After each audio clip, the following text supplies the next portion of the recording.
Welcome, everybody, to the fiscal year 2022 Bureau of Justice Assistance Solicitation webinar pertaining to the body-worn camera policy and implementation program. I'm going to offer a few introductory remarks and then we'll turn it over to our friend and colleague John Markovic, Senior Policy Analyst at the Bureau of Justice Assistance. So as a reminder, we all should have heard this, but the webinar is being recorded for the benefit of those who might not be able to attend and want to hear the contents.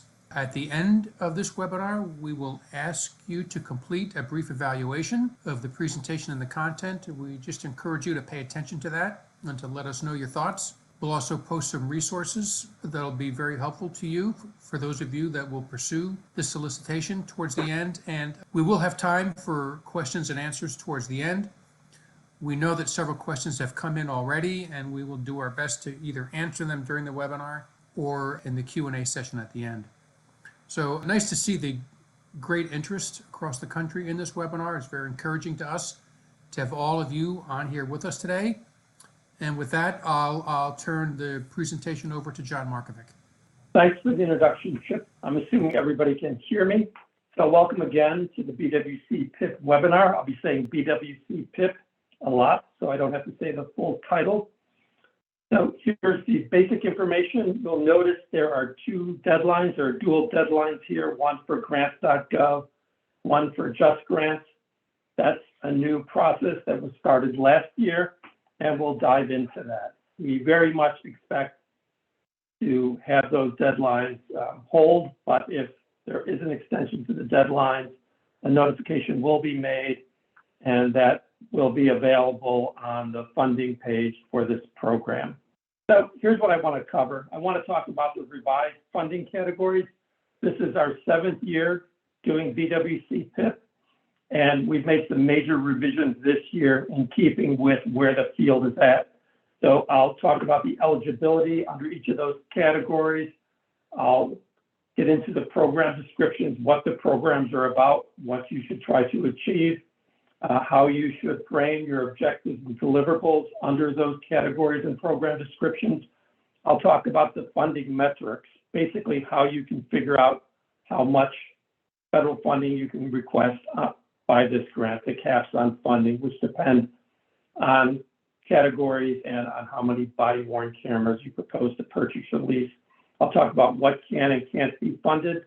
I'll give some illustrative examples of budgets that'll spell out things like matching and the caps. I'll talk about what's required, what are the basic fundamental elements that should be every BJA grant, and what are the fundamental elements for BWC PIP. I'll talk about the recommended elements, what we recommend you submit. Importantly, I'll talk about the tips for clarity of peer review, how you should structure your project narrative in particular to enhance the chances that the peer reviewers can follow what you're saying, will understand it, which enhances in turn your chances of getting funding. We'll talk about the weighting of the selection criteria. I'll emphasize the dates again at the end, and there's some information at the end of this presentation on how you can get help with just grants and with learning about the substantive or programmatic portions of this grant. I want to make some clarifications. Starting in 2020, BJA is running 2 body-worn camera solicitations. This is the main one, BWC PIP for LEA, and it's the focus of this webinar. In 2020, with our friends from Justice and Security Strategies as the administrator, we ran a small micro grant program that's essentially open to agencies with 50 or fewer officers. We make some allowances for larger rural departments that may have more than 50 officers but serve rural jurisdictions. And we allow all tribal agencies, federally recognized tribal agencies, to apply for that. Some of you may have applied for that. Some of you may be grantees on that program. I'm not going to have time to get into that today. We expect that solicitation to come out in December. Suffice to say, if you apply for this grant and you're not successful, you're more than welcome to apply in December for the SRT grant, www.srtbwc.com. is the website you should go to learn more about that program. So we've got 5 funding categories this year, and the first 2 categories are really revolve around the purchase or lease of body-worn cameras and the full holistic implementation of body-worn camera program around those. So familiar, we've always focused on awards for law enforcement agencies. We've encouraged partnerships. I'll talk about that a little bit more as we go forward. Increasingly, in the last several years, we've gotten more interest and applications from state correctional agencies. Several are now grantees. So there was a decision made to separate that out into a new category. The way that body-worn cameras are used in prisons and state correctional facilities are quite different than they're used on the streets in law enforcement agencies. So we separated that out, and now the state correctional agencies will be competing against each other rather than against law enforcement agencies in a separate category. So when we make the award decisions, those will be separate categories, and we'll be comparing apples to apples. Again, so these 2 programs are differentiated from our new categories in that they're predicated on the purchase or lease of body-worn cameras. Not just that, but that's a part of the element. So I apologize for the density of this slide. There's a considerable detail here, as these are the new funding categories for FY 2022. As more agencies have adopted body-worn cameras, we were looking now to understand what the challenges are that agencies are having. And much of it revolves around the digital evidence management data, dealing with that, what I call the tsunami of data coming to law enforcement agencies and prosecutors' offices, not just from body-worn cameras, but also from dashboard cameras, from pole cameras, from citizen cell phones, from Ring doorbell cameras, and so forth. So we decided to expand the BWC program, and these are all for agencies that have established body-worn camera programs and have made some progress in a variety of areas. So let me drill down on these categories or brush by these categories a little bit. They're spelled out in detail with examples in the solicitation itself.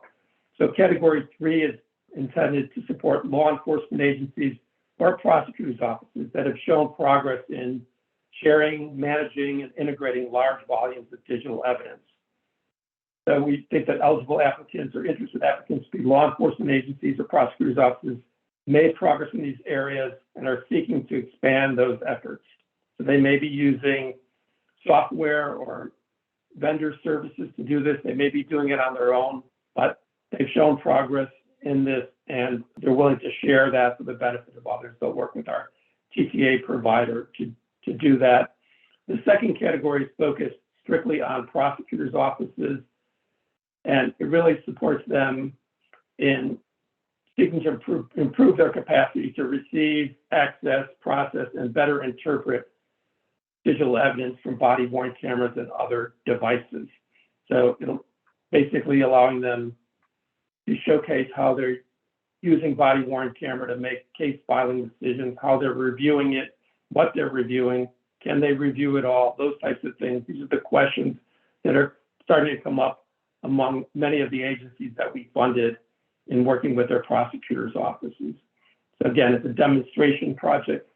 And then the final one is, it could be for prosecutors or state correctional agencies, although I think this is mainly a focus of law enforcement agencies.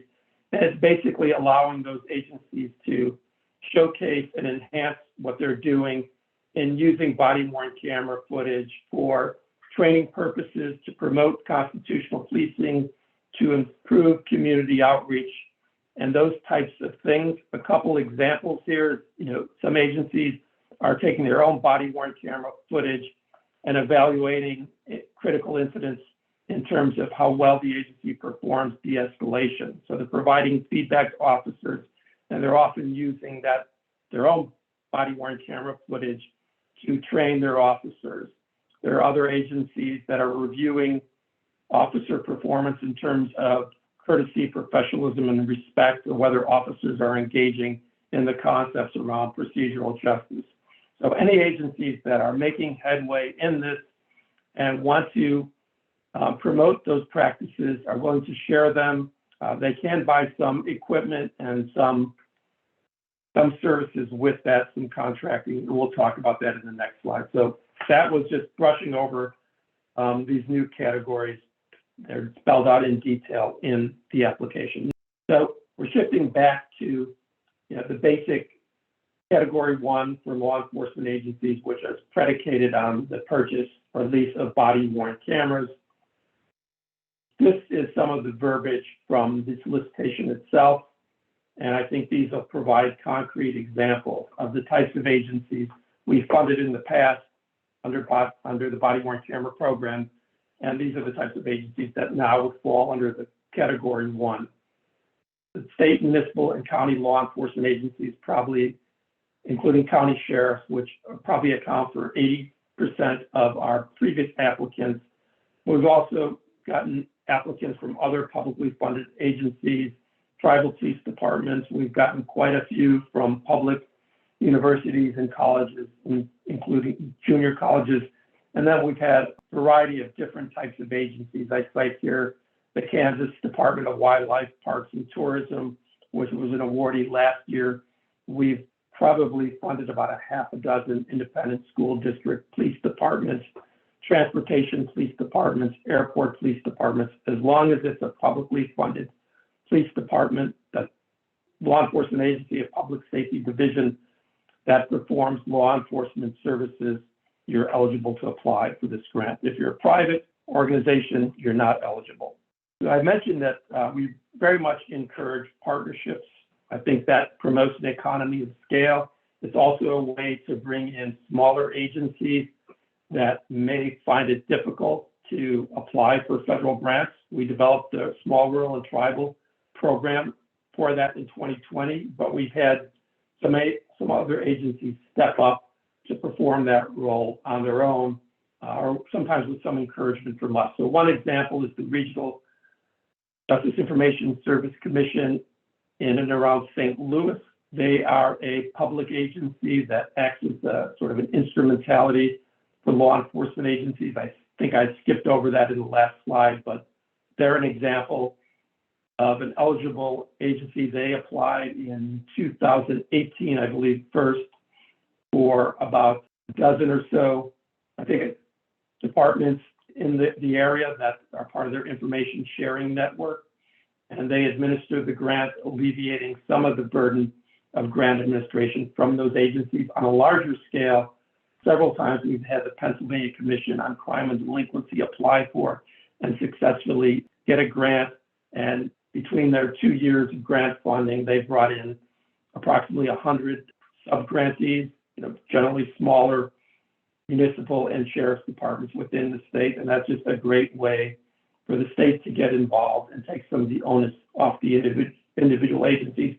And last year, we had the Rhode Island Department of Public Safety step up and apply on behalf of the state police, and I think 11 municipal agencies, much smaller state, but compared to Pennsylvania, but it's a great economy of scale.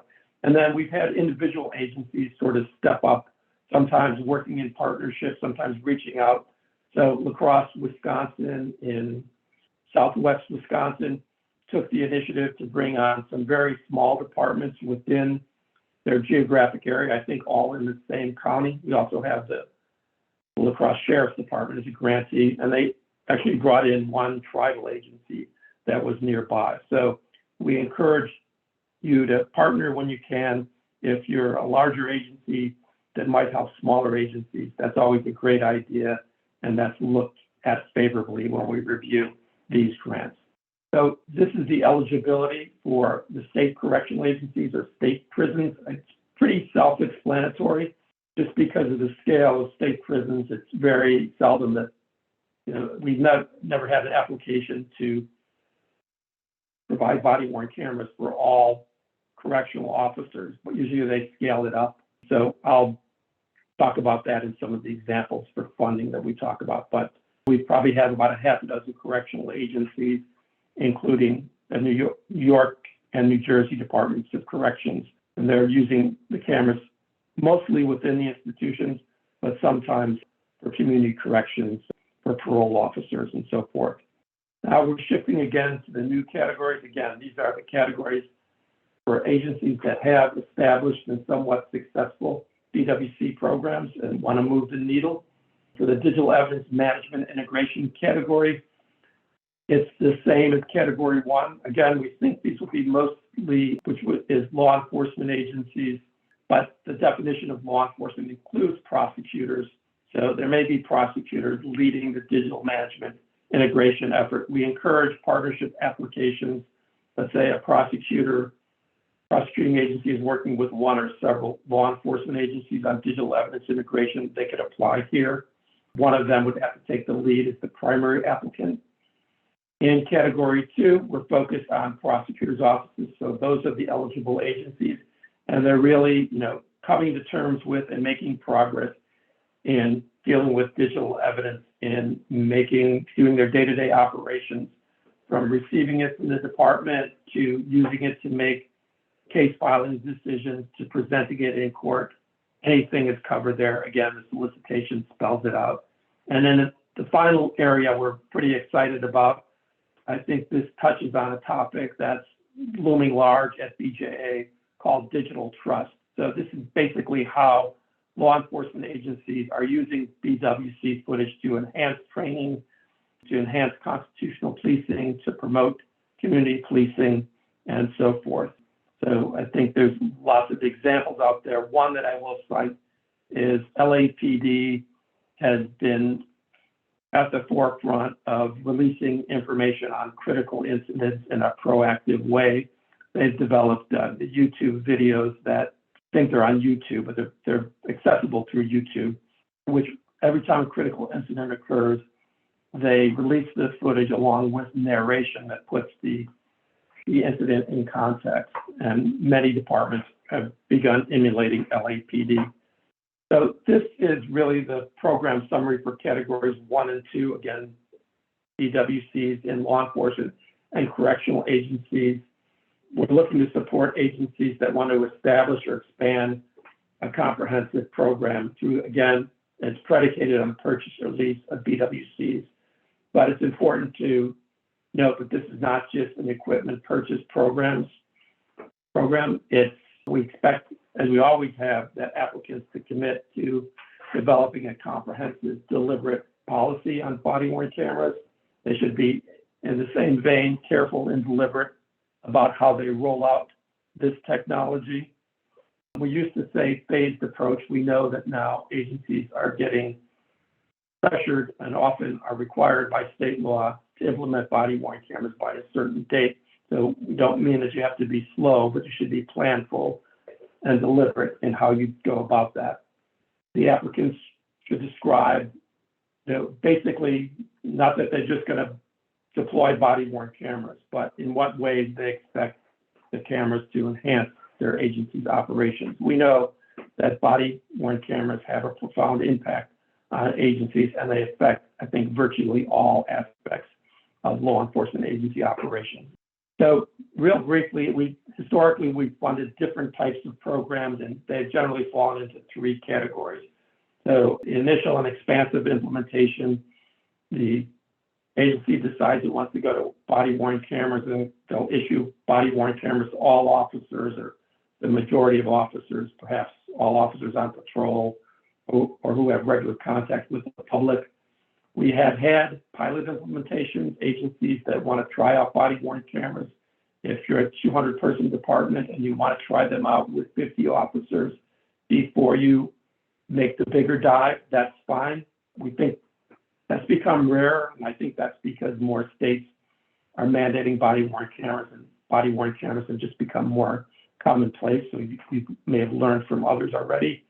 And then there's program expansion.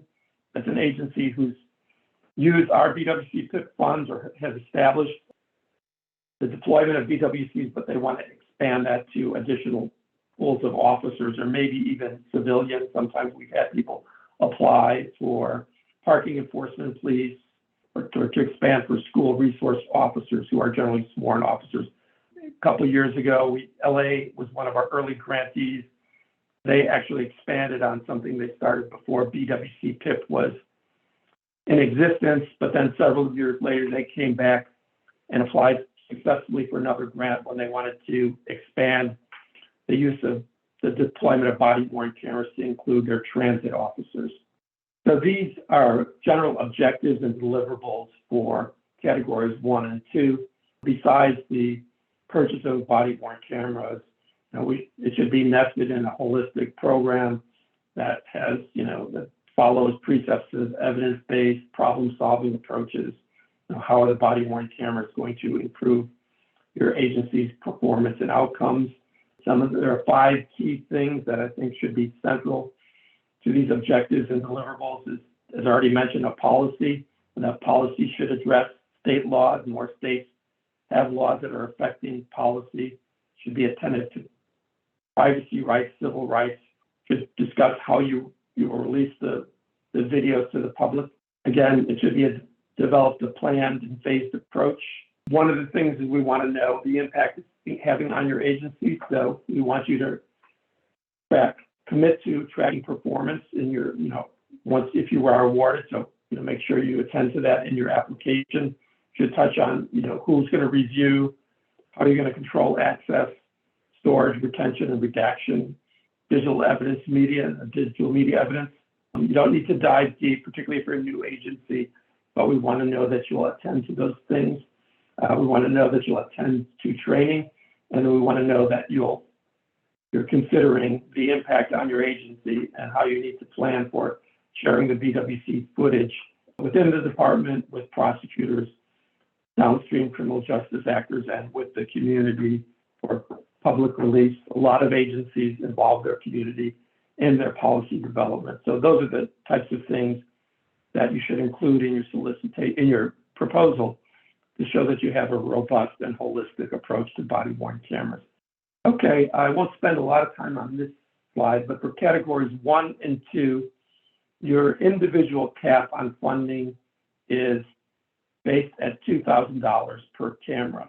So very simply, if you're requesting 100 cameras, just multiply that times 2,000 and you'll get the figure. So I'll go through that in some examples later.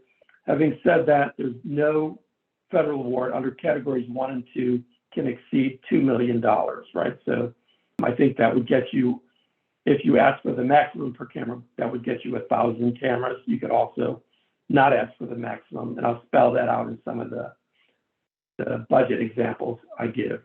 There's what's called a 50% funding match for this grant under categories 1 and 2. That's a little confusing. It doesn't mean 50 cents to every dollar. It means 50% of the total funding needs to be match funding. So it boils down to a 1-to-1 dollar-to-dollar match, and we'll drill down again in examples in a few moments. All right, this is just some examples of how to apply the funding metric. You probably get it, but this is an area where we want to be abundantly clear because we don't want you to ask for $400,000 and then we award you and tell you, well, you're only getting $300,000 because you didn't apply the cap correctly. So under the first scenario, suppose it's an implementation of a broad-scale program. A municipal agency has 100 full-time officers, 70 patrol officers that they want to deploy body-worn cameras to, and 10 first-line supervisors. So $2,000 per BWC, so 80 times 2,000 would allow you no more than $150,000 in federal funding, which you need to match, and we'll talk about match in a moment. Another scenario is the pilot implementation of body-worn cameras in the state corrections agency. Let's say the agency has 10 facilities, wants to try it out in 2 facilities. They have 100 correctional officers. 2,000 times 100 is $200,000 is your federal cap. Again, you don't have to apply for the maximum. Many agencies don't.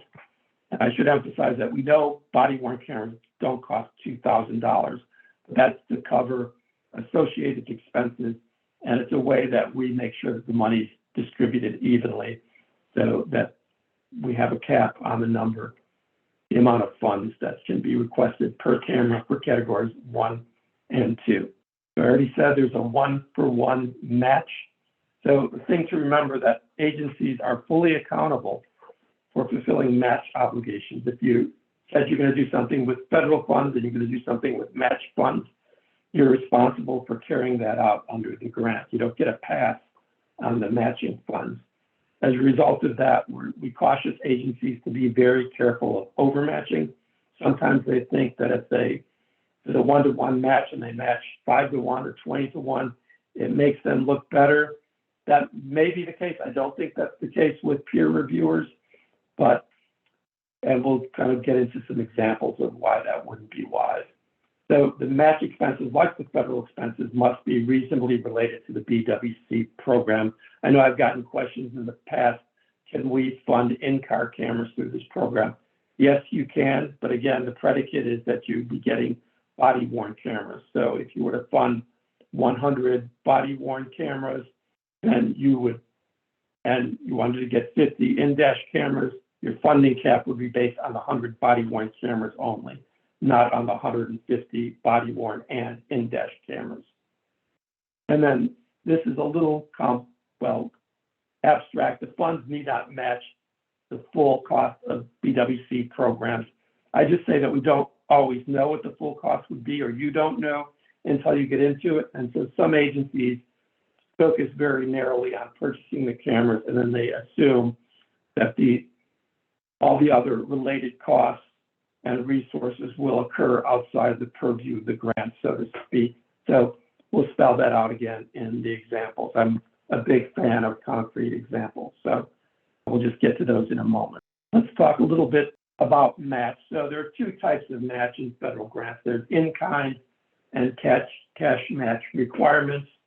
This, I think, covers things that I've talked about before. I will emphasize that there are alternate sources of funding other than BWC PIP. I mentioned the SRT program, but more and more states are stepping up to provide funding, and we don't know exactly how that's going to fall out. Local agencies can use their own funds for match, but they can also use state funds for match.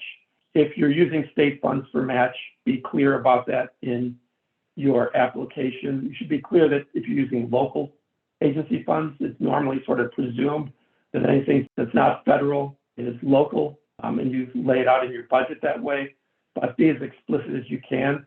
It's important to emphasize that an agency cannot use one form of federal funding to match for another form of federal funding. So people have gotten the Burn JAG funds, which is a general funding mechanism for law enforcement agencies, select law enforcement agencies, and states administering law enforcement money.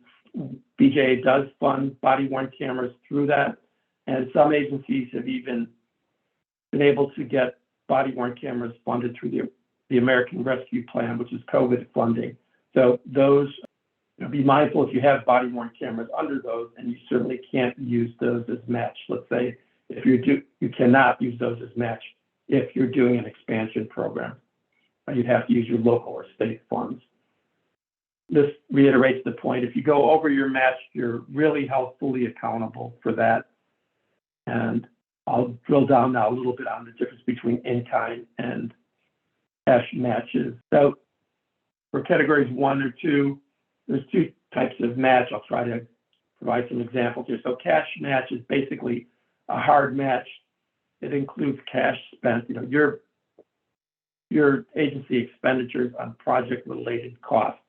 So you might say that the federal money is going to be used for the purchase of cameras, and you're going to match by the purchase of servers for storing the body-worn camera video or using a cloud service to provide that. That would be an example of a cash match. You're paying out money for something, and the feds are paying out money for something. In-kind match includes basically valuations, non-cash contributions, generally services, supplies, and equipment.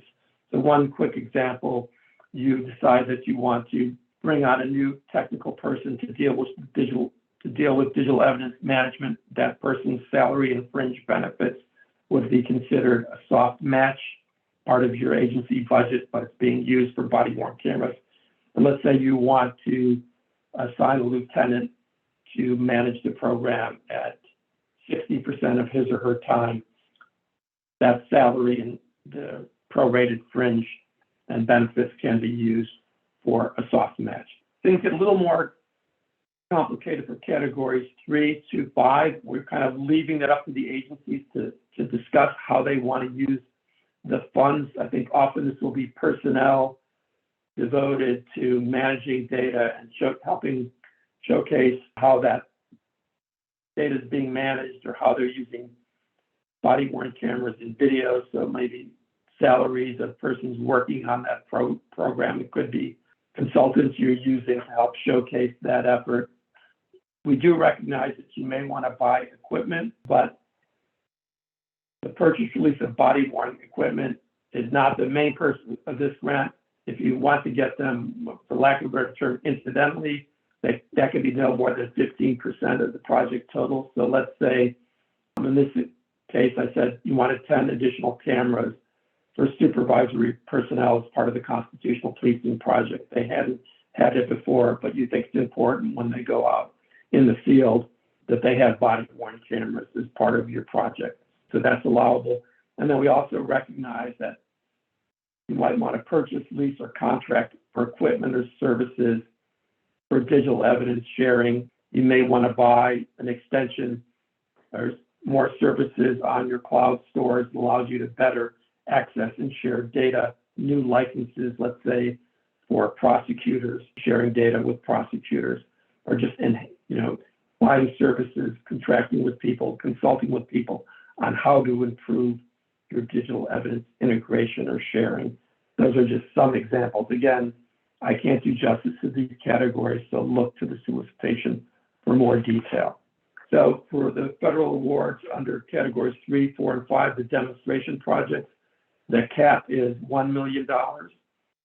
There is no requirement to acquire BWCs. If you do, just keep in mind the $200 per camera funding metric. And then there is no match requirement for categories 3, 4, or 5. Categories 1 and 2, are equipment purchase grants wrapped in larger programmatic development. This is really about showcasing your promising practices. So as a result, we didn't require a match for categories 3, 4, and 5. So allowable costs for federal funds under this program, obviously for the purchase and lease of body-worn cameras, for licensing, for contracts. The vendors package these many different ways. So we try to be accommodating of all those. It's for related equipment and equipment upgrades. If you need to upgrade your server as a result of needing to increase the storage for on-premises storage, that's fine. The training of officers is an allowable expense. Some agencies use that as their soft match. As I alluded to in example, salaries of support personnel, people who will be administering the program, could be new hires. And if you spend money for outreach campaigns with your community to engage them in policy development or to develop programs for, sharing videos, and some agencies have, provided public outreach videos about their body-worn camera program, what it means to them, how it affects them. Those are all allowable expenses. Not many, but some agencies do formal research and evaluation. I imagine that will be more common under categories 3, 4, and 5. And this is one thing I want to emphasize is that beginning in 2021, the body-worn camera program does support storage. We know that storage is more than storage, it's really access to data, but we had to have some legislative language through 2020 that limited our ability to allow federal funds and then in some cases match funds to be used for storage. That legislative language prohibited that usage or limited that usage was gone in 2021. So you can use the funds for storage. I know there was a question, you can't just, under categories 1 and 2, you can't say, we already have body-worn cameras, we need this much money for storage, because it's all tied to the body-worn camera funding metric. So you'd at least have to be expanding, purchasing new body-worn cameras or leasing them under categories 1 and 2. Storage solutions could fit under 3, 4, and 5, but we're not just funding storage without it being sort of enveloped in a larger program of data sharing. So keep that in mind. And the storage can be agency services or cloud storage. Unallowable costs under federal grants are, and this I need to emphasize because I think as agencies are coming under more pressure to get body-worn cameras, they apply for our grants and sometimes they jump the gun and sign contracts or buy equipment before the grant is announced. That's not allowable. So you can't fund pre-award expenses, any items that's contracted with a service provider before the award, and even anything that's in your county, state, municipal budget. That's called supplanting. Essentially, you can't say, oh, well, we have a budget for body-worn cameras for $100,000, but let's roll the dice and see if we get this federal grant, and we'll just use our budget for something else. That's not allowable under federal grants. And then for most grants, with a few exceptions, under BJ, there's no funds can be used for construction or land acquisition. I've never seen anybody propose that for body-worn cameras, but it's not allowable expense. So let's move next. Now talk about budgets and provide some examples here. So this is a simplified budget. The agency is looking to get 100 cameras. They cost $900 each. There's also licensing fees with those cameras. They decide to bring on, say, a lieutenant or hire a new program manager at 40% full-time equivalency, and they're going to spend money on body-worn camera user training. All on the federal side, it comes to $200,000. They're right on the mark with the funding cap. So that's consistent with the $200 camera metric, and they've matched on $200,000. Balance of services is sort of just a general category used here, but they'd also be buying a docking station, a server upgrade, and providing digital evidence management training in this example. It's a very simplified budget.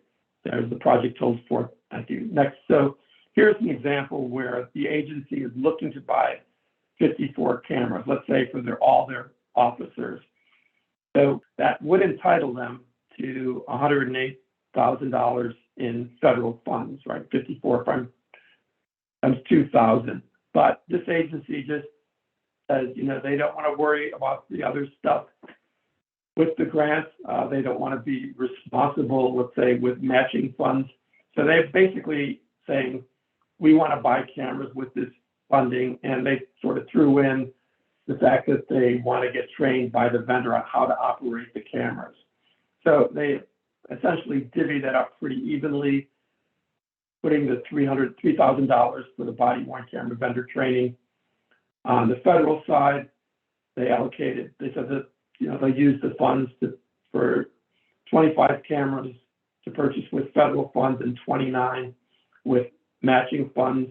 So they're just funding a fairly narrow scope of what will be a larger body-worn camera program, right? They're going to have to view that data, redact that data, share that data. There'll be expenses encumbered with that, but they decided not to pursue those cost reimbursements with this grant, which is fine. They should still tell us in their application that they're going to attend to those broader things, but it's not in their budget. And here they've got a very minimal, non-problematic overmatch here.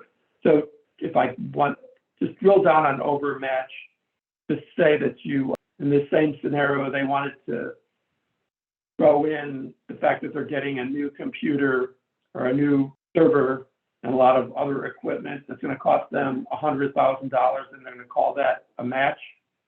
So they'd be matching, almost 5 to 1. That's fine, but keep in mind they're putting themselves at risk, because if something went awry with that server's delivery, since it's part of the grant, they're fully accountable to complete that purchase on match funds, the same as federal funds. So that's an example of why we discourage overmatching.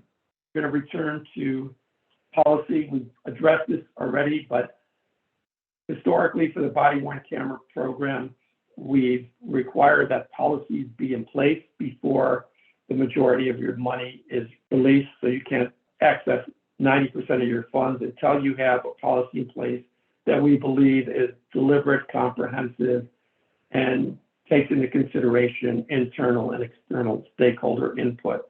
We've historically done this in two ways, but just keep in mind that I'll get to that in the next slide. For categories 3, 4, and 5, we expect that you already have a policy, you've been operating a body-worn camera program.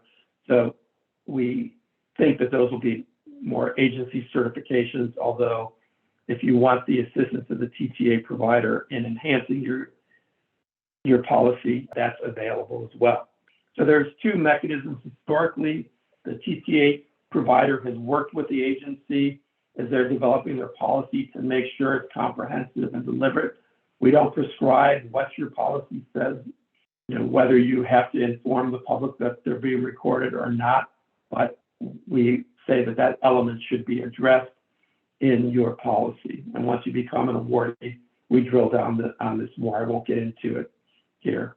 And then we also allow, as more agencies are coming with expansion programs, or they have examples from their state, they may have model policies from the state. We're allowing for self-certification that the policy is comprehensive and it was deliberate and that it took in account stakeholder input. I'm repeating those terms a lot because we feel that the policy is key. Can't have a successful body-worn camera without a well thought out and deliberate policy.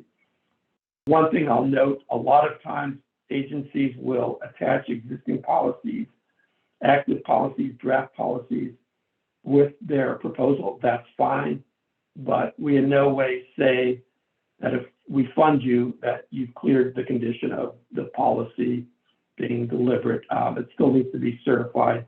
You still need to do a scorecard once you're in the grant period.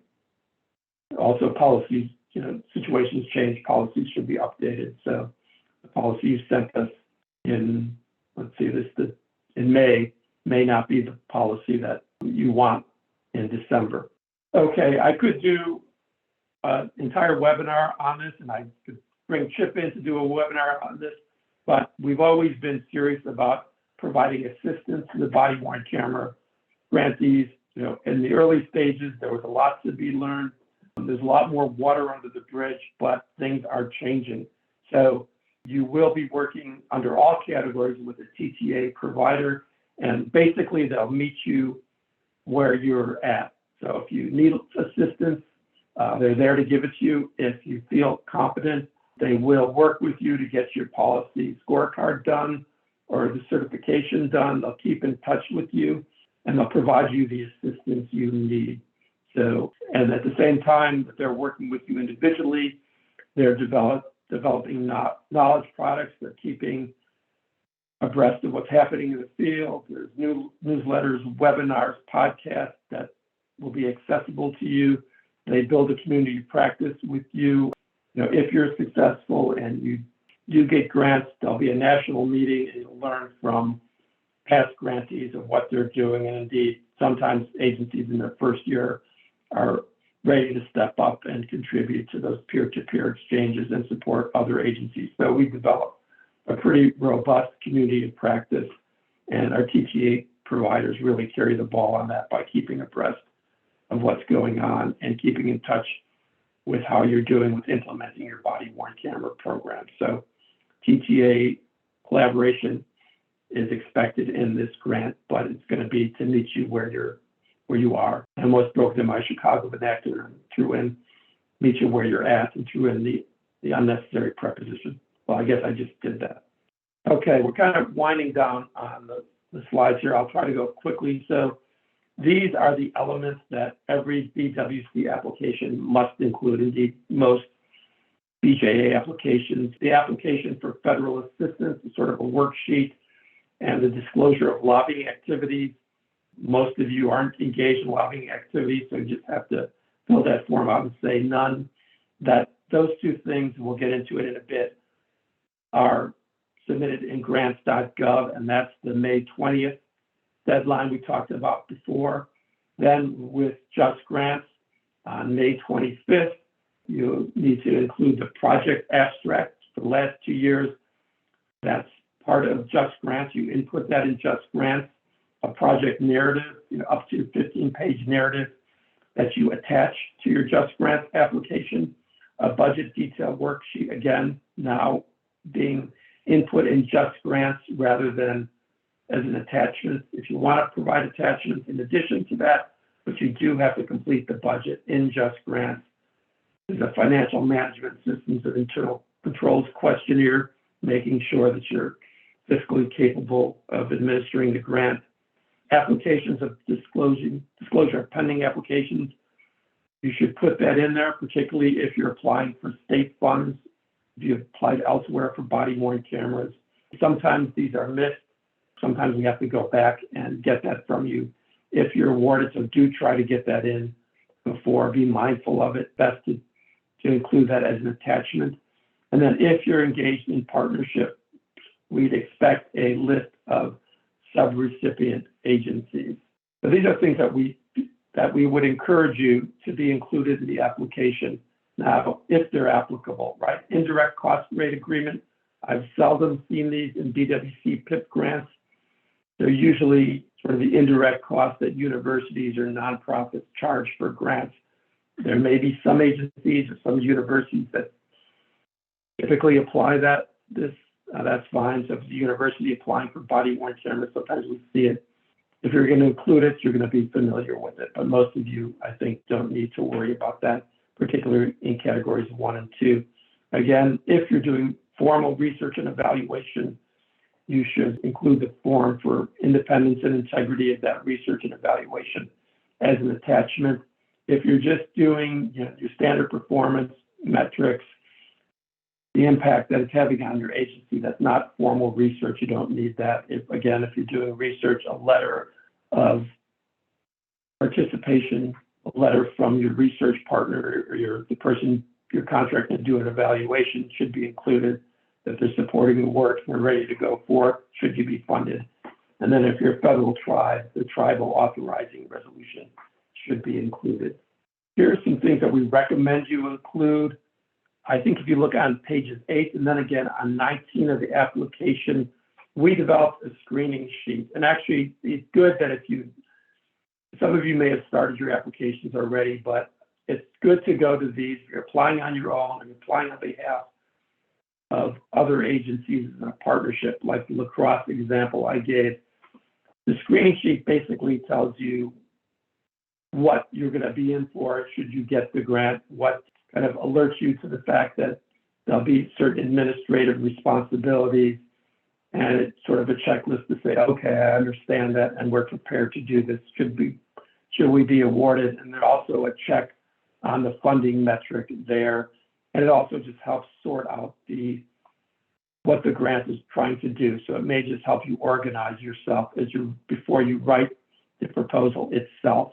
So it's useful for peer reviewers, and it's going to be useful for myself and for BJA staff when we sort through the application. So we know exactly how many body-worn cameras you're getting from the screening sheet rather than trying to find out where you mentioned that in your narrative or opening up your budget and saying, aha, they want 100 cameras. We'll see it on the screening sheet. You should have memorandums of understanding or letters of support from subrecipient agencies to the extent possible. I know for PCCD, they had hundreds of agencies, and some of them they were going to determine in a competitive process themselves. So it wasn't needed there, but do try, again, using the lacrosse example, try to get a list provide a list and try to get a MOU or a letter indicating the agency will participate in the program should you be selected for an award, the subrecipient agency. The brass tacks, the application should not exceed 15 pages, double spaced. Use a standard font. They like Times Roman. I don't think anybody's taken off for that. No, they haven't. I'm just kidding. 1-inch margins. A lot of people don't follow this, and we don't really detract from it, but I think definitely makes things easier for peer reviewers. So I would say use sections and organize things. We sometimes get just undifferentiated text with note titles or subsections. The peer reviewers will read that, but just keep in mind if you had to read that and try to work off a checklist, whether you're hitting the mark on certain programmatic elements.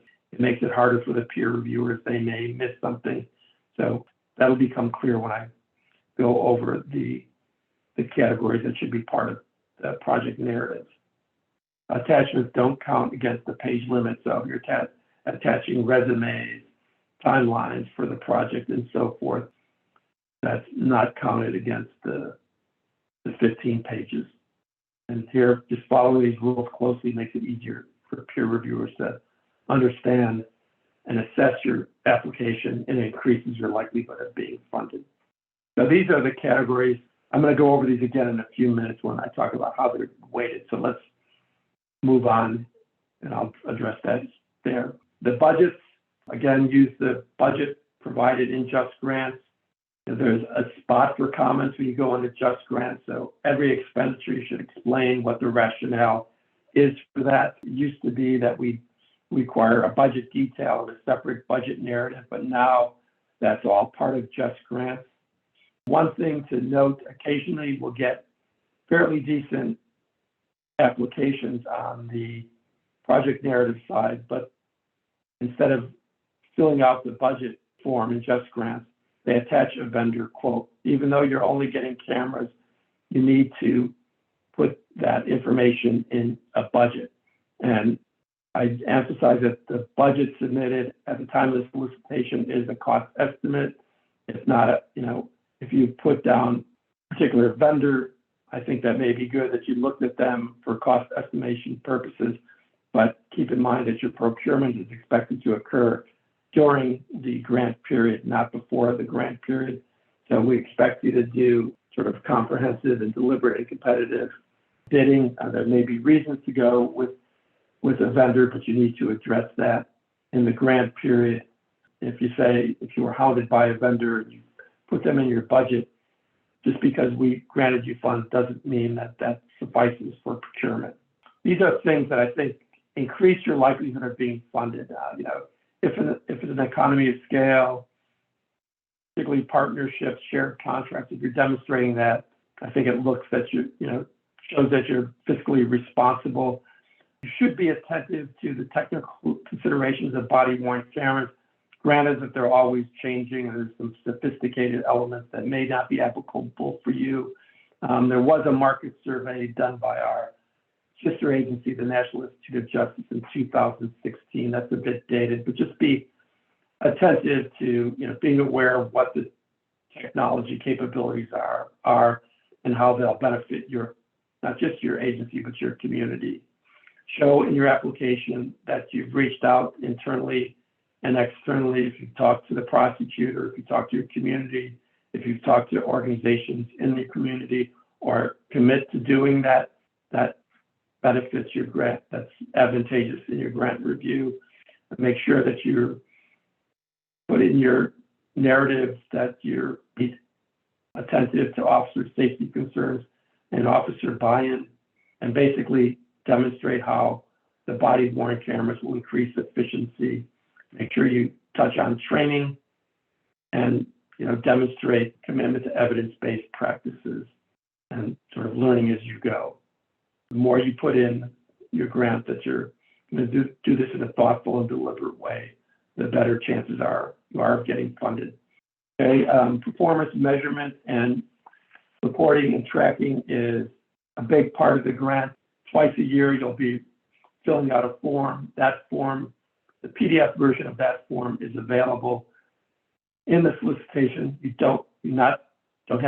should not provide that as part of the solicitation, but it gives you some idea of what we'll be tracking. It's basically tracking the implementation of the grant program. When you buy your cameras, we'll be tracking with the TTA provider when your policy condition is cleared, but it also, once you implement your body-worn camera program, we'll be tracking things like whether or not you've responded to public requests for data from the media, so forth and so on. So you should be clear that you will attend to performance management and reporting, and be explicit on who will be responsible for doing that. And again, that's going to be scalable to the size of your agency and the size of your award. This, I think, this is where we get into the sections of the grant. I strongly suggest that when you write your 15-page narrative, that you use these headers and even use some subheaders that you'll pick up on when you look at the solicitation itself. So you should have a statement of the problem. So for categories 1 and 2, why your agency needs body-worn cameras, why it needs to expand its body-worn camera program. We ask you to describe your agency, the demographics of your agency, your community. The next section is the bulk of the application, which is the project design and implementation. So how are you going to go about not just purchasing the body-worn cameras, but implementing the program? Or in the case of categories 3 through 5, how are you going to go about demonstrating what progress you've made in sharing and integrating digital evidence or in using body-worn cameras to improve your agency performance, to improve constitutional policing? That's the meat of the application. You should talk about your organizational capacities and competencies, as well as that of key personnel who are involved in the project, or if you're bringing in consultants, those should be there. The plan for so that's 15%. The statement of the problem is 15%. Project design and implementation is the largest portion at 35%. Organizational capabilities and competencies is 15% of your score. The planning for the collection of the required performance measures is 10%. Your budget is 20%. It's reasonable. All of it's allocated to body-worn camera elements, and that you're using cost efficiencies are all part of that. The budget will generally not be part of your project narrative. You'll have the separate budget with the ability to provide a budget narrative there. So that doesn't need to be a section of your 15-page application. But if you do put it in and refer to your budget and budget narrative, it couldn't hurt. And then program continuity simply refers to, okay, at the end of the 3 years of this grant program, how are you going to continue this program? And we help seed the program, hopefully help it get established through federal funds. We have a stake in the game, so we want to make sure that you continue those efforts. So those are the weights, in essence, of the different categories. All right, major takeaways. Again, it's a competitive grant solicitation, not just an equipment purchase program. You can't use funds to supplant or use it for pre-award costs. For categories 1 and 2, 90% of your funds are held in policy development is cleared by BJA in working in tandem with the TTA provider with whom you'll have frequent contact, at least initially. There may be other conditions that need to be cleared before funds can be expended. There may be some issues with your budget. We may award you, but still need to fix your budget. You may have not submitted one of the required forms. It's usually just a minor thing, like actually it may not even be possible now with just grants to forget to do the disclosure of lobbying activities. But in the past, people forgot to do that. They were still funded in the competitive process, so they had to make sure they did that before the conditions for release of funds were cleared post-award. The 3-year grant program, 36 months. There are options for extensions, but generally most are able to get the progress or the project completed within the 3 months. And again, the more you sort of demonstrate a holistic understanding of body-worn cameras and how that full and comprehensive implementation of body-worn cameras are done in your agency, the more likely you're to get funded. So pay attention to those core elements that were spelled out in the previous slides and are outlined in the solicitation when you write your narrative. For 3, 4, and 5, it's similar to the competitive grant program. These are for law enforcement agencies and prosecutors' offices that have had some experience with body-worn camera implementation. They've moved the needle and want to continue moving the needle, and they're willing to share what they've done with digital data management or with leveraging body-worn footage to improve officer or agency performance and officer performance. If you're a demonstration project, categories 3, 4, and 5, you should be committed to promote and document what you've done, sharing promising practices, with other law enforcement agencies and prosecutors agencies. The TTA provider will work with you to sort of codify what you've done, document that, and sort of develop the community of practice with other agencies doing demonstration projects. And we expect you to build off your successes and share. And again, this is a 3-year grant program, those categories as well. Okay, this is just general things about grants. Hopefully you've started in the process already.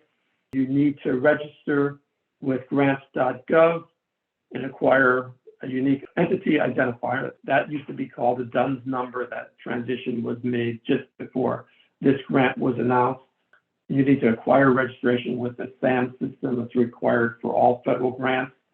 Then by May 20th, you need to register with grants.gov.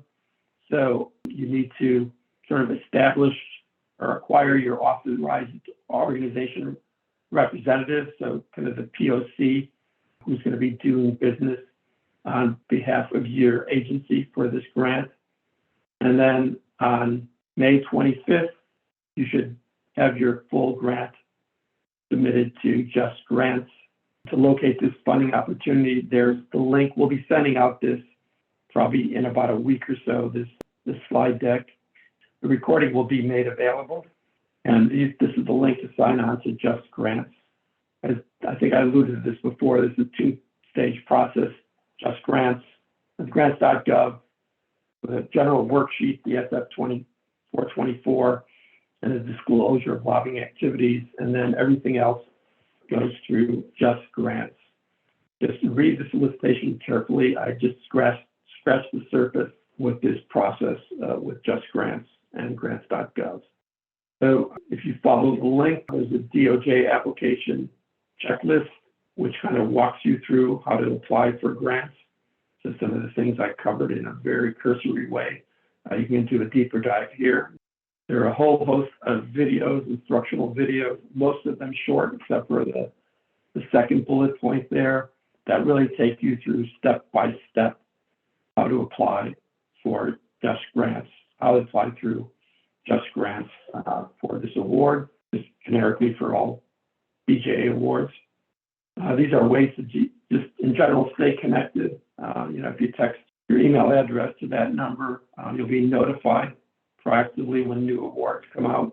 You can follow BJA on social media, and you can visit our website for information about funding opportunities, publications, other initiatives, and there'll be a funding tab there, a funding link there, which you can drill down. In the event, it shows current funding opportunities, so there'll be a notification and update there if by chance the funding deadlines are extended for BWC PIP. And what we'd probably do if that were the case, we'd email the registration list for this webinar just to make sure that you're aware of that.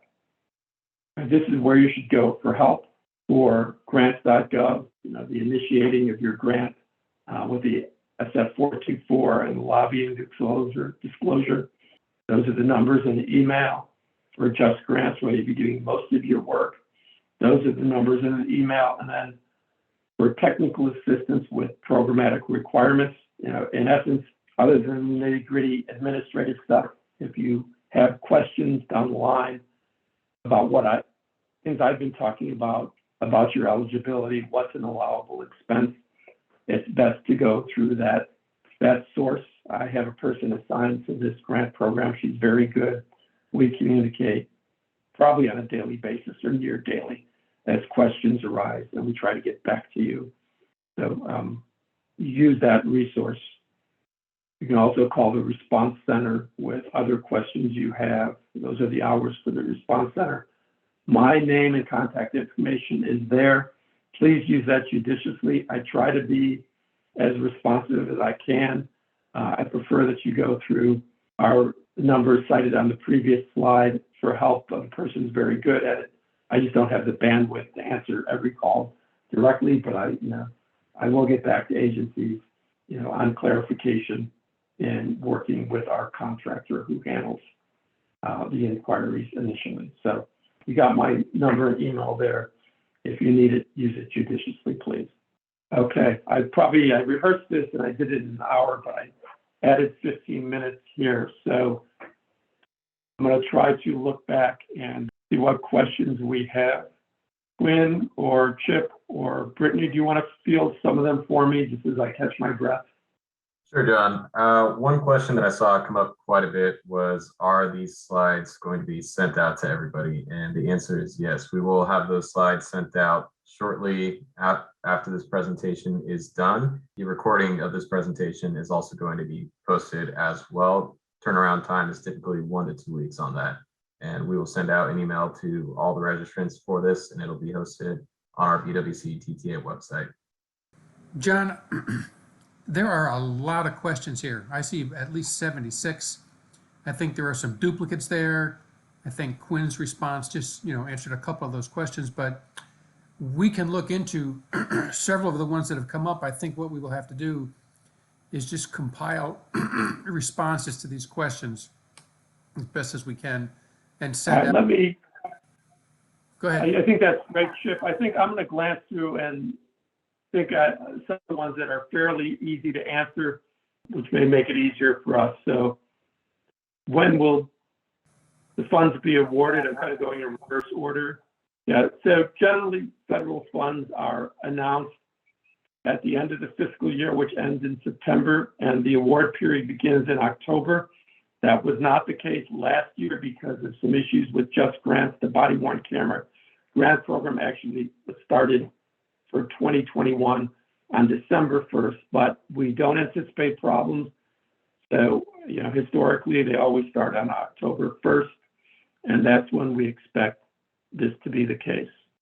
Okay, I think there's a question about eligible to apply. If you're already an awardee, but not yet closed out with final reports, yeah, you are eligible to apply, but you should, tend to whatever obligations you have in a timely manner. But, that sometimes we will get flags for agencies. It probably applies to about 5% of agencies that have historically been delinquent on federal reporting, so they are sometimes deemed high-risk agencies. Usually you have to establish, it doesn't happen for a while, and generally if there's sort of a repeated pattern of late reports. But yeah, I think you should be fine.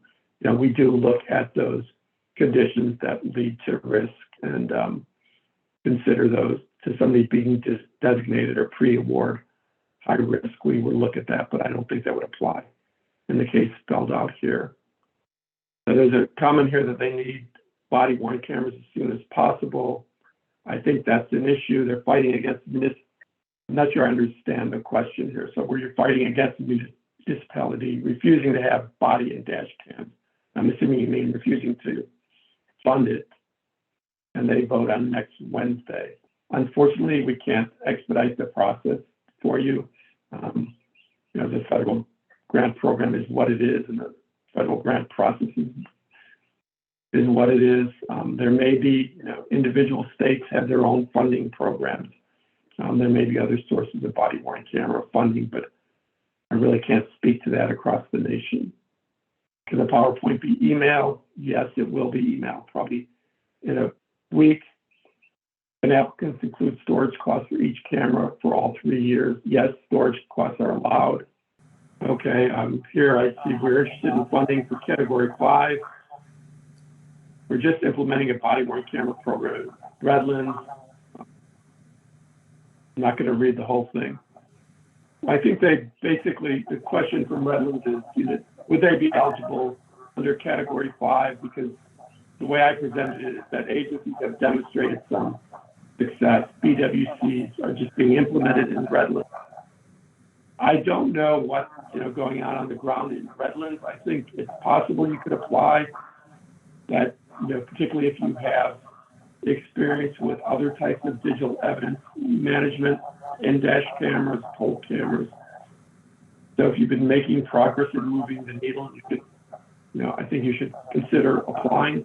And that was for Category 5. I think that would be using the body-worn camera footage to show, or any other types of footage from dashboard cameras for constitutional policing, for community relations.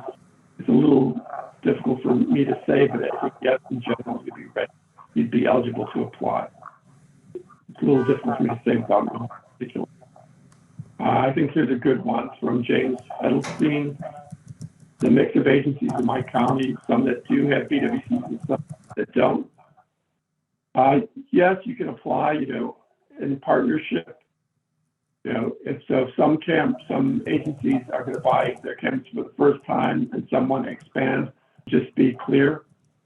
If I understand that question correctly, the next question is about corrections. I jumped the gun there with that word. Yeah, I think there's just a comment here that they just want to know what to do if a sheriff or county public officials on the board refuse to use body-worn cameras. That's really out of our purview. Obviously, we support the use of them. More states are mandating the use of them. I don't know what state Antoine is from, but that may be the case there. I think some questions here about what about prisons? That's eligible under category 2, state correctional facilities.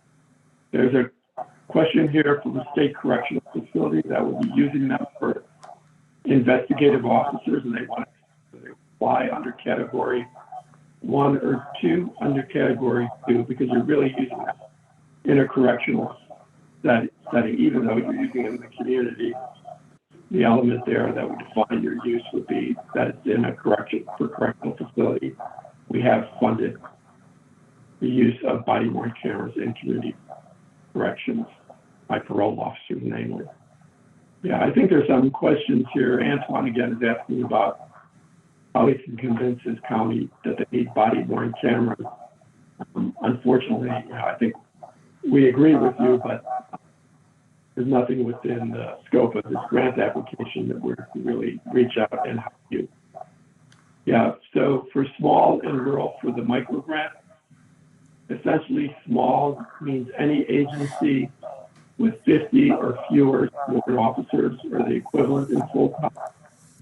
There's a definition of rural that I think is available from the website, but it's essentially, we're using sort of the census definition of a rural county. So if you're under 50, you're eligible. It's small, whether or not you're rural. There are some sheriff's departments that serve what are designated as rural counties. So if they had 60 sworn officers or 100 sworn officers, they'd be eligible. And all tribal agencies are eligible under that program. There's a question here about getting a benefit from the vendor, discounted rates for body-worn cameras if they purchase in-car cameras. Yes, you can match on the in-car cameras, that's fine. Just keep in mind that you shouldn't make your final determination of vendors or purchases until the grant period takes place. So I don't see any other, just kind of randomly, I apologize, went through the questions. As Chip said, we'll compile these, combine the ones that are similar, and have a Q&A response out in a reasonable amount of time. I'd like to say a week or so. If these are burning questions, just feel free to raise them again through the resources listed in the solicitation, and they'll make their way to me. Anything else, Chip? Anything you want to say in closing? Yeah, John, there's a few questions that turned up in the chat facility. So one is pretty straightforward. Will this grant be available next year? I think we can reasonably say likely yes, but that's a good question for you. Yeah, well, next year in 2023, there's all reason to believe that it will be. We are dependent on congressional allocation, so that could change, but right now the expectation is that in the preliminary budgets we're seeing that body-worn cameras would be funded to the same degree that they have been this year. Another question from a site says they have an existing BWC PIP award from 2019-2020 that's fully expended but not yet closed out. Would they be eligible to apply under FY22? Yeah, they would be. I think that may have been the one I addressed where they still said they had some reporting Yeah, requirements for that. Yeah, so, yes. yeah, okay. Yeah, there's one here that I think I thought I was clear, but can this grant cover existing contracts for BWCs already purchased? Or can it not be applied retrospectively? It cannot be applied retrospectively, or maybe I recognize I answered that question. So there's one here, I think, that 76 cameras initial rollout equals 156K, right, for the total program. So that'd be 76K in federal funds and matching. And they ask whether they can start using the salary as in-kind match before the award. No, you can't. I mean, you can obviously pay that person and bring them on board, but you have to match. You can only begin matching once the grant begins for that person's salary. Okay, I think we're coming up with a closing time. I thank you. I know this was a lot of information to digest.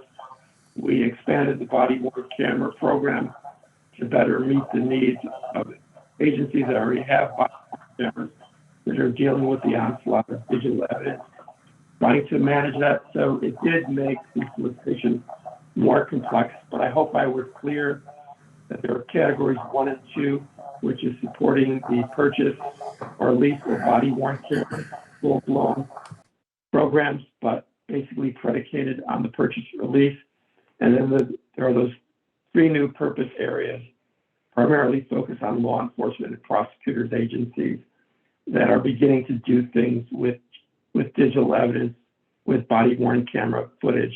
So we want to support what they're doing, help showcase that, help them move the needle further along. So again, follow the resources in the solicitation that were presented towards the end of this PowerPoint presentation if you have follow-up questions or need clarification. And thanks for your patience. We hope to see applications from the vast majority of you. Thanks. Jan, thank you for a very full and comprehensive presentation. Nice work.